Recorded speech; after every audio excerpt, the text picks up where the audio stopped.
Hello दोस्तों, आप सभी का एक बार फिर से स्वागत है आपके इस यूट्यूब चैनल में एक नई वीडियो के साथ। मैं हूं धनंजय और आप देख रहे हैं डेली ट्रेवल हैक। दोस्तों, कल शाम 7 बजे उड़ीसा के बालेश्वर डिस्ट्रिक्ट में एक भयंकर ट्रेन दुर्घटनाग्रस्त हुई है, जिसमें अब तक करीब 250 से ज़्यादा लोगों की जान चली गई है।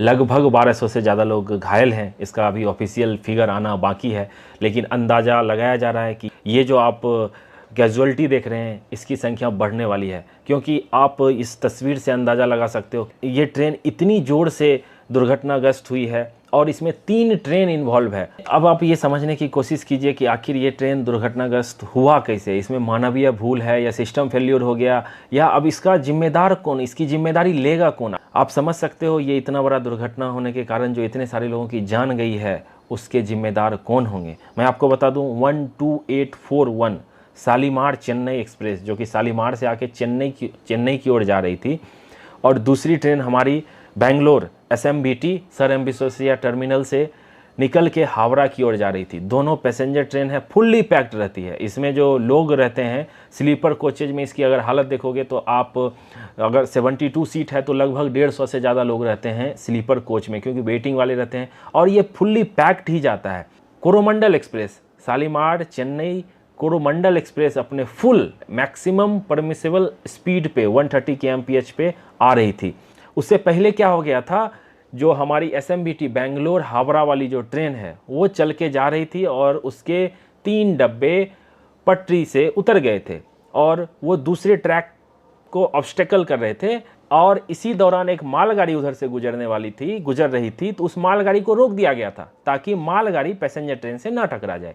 और उस दौरान हुआ क्या, अब मालगाड़ी रुकी है तो वो ब्लॉक सेक्शन, मैंने आपको पहले भी समझाया था, वो पूरा ब्लॉक हो गया और पीछे से कोरोमंडल एक्सप्रेस अपने फुल स्पीड से आ रही है। और ऐसा कहा जा रहा है कि सिग्नल रेड होने की बजाय सिस्टम फेल्योर हो गया। सिग्नल फेल्योर होने की वजह से लोको पायलट, उसके जो क्रू थे, असिस्टेंट लोको पायलट, उनको पता ही नहीं चला कि आगे ट्रैक पे एक मालगाड़ी है, क्योंकि ट्रेन जब 130 के स्पीड से चलती है तो आप अंदाज़ा लगा लो, ट्रेन अगर आप रोकने की इमरजेंसी ब्रेक भी लगाने की कोशिश करोगे तो कम से कम 1 किलोमीटर, कम से कम 800 से 1 किलोमीटर डिस्टेंस लेती है ट्रेन रुकने में।